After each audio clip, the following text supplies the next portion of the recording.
Next week is Child Gun Safety Week in Sarasota. It comes at the same time a bill to allow certain people to carry guns in schools makes its way through the state legislature. SNN's Melissa Warren has more on Representative Greg Stubbe's House Bill 19.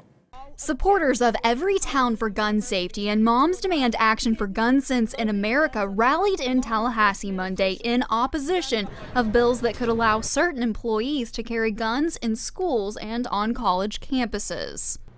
In an atmosphere of high emotions, intense academic competition, alcohol, and drugs, should we really be adding guns into the mix? The public's been very supportive. You're always going to have a very loud minority that just in general have an aversion to guns. And I understand that, but I want to protect our children. And right now, I don't feel like our children are adequately protected because we don't have someone there that can react very quickly.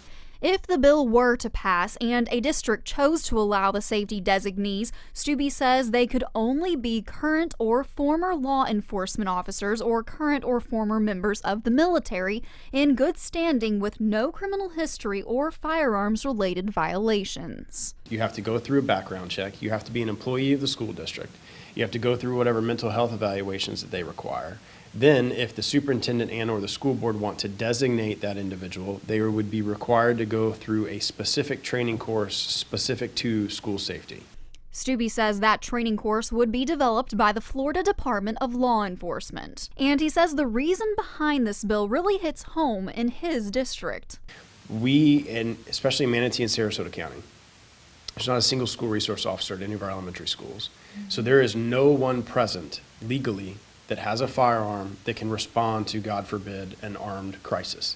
Stubbe says the Florida Sheriff's Association estimated the cost to put a school resource officer in every Florida school without one is $500 million. In Sarasota, Melissa Warren, SNN, the Suncoast News Network. Stubbe is also sponsoring similar legislation that would allow certain people to carry guns on college campuses. That bill is scheduled to make its second Senate committee appearance on Monday. And stay tuned to SNN for Suzanne Lee's special report on that bill on March 27th.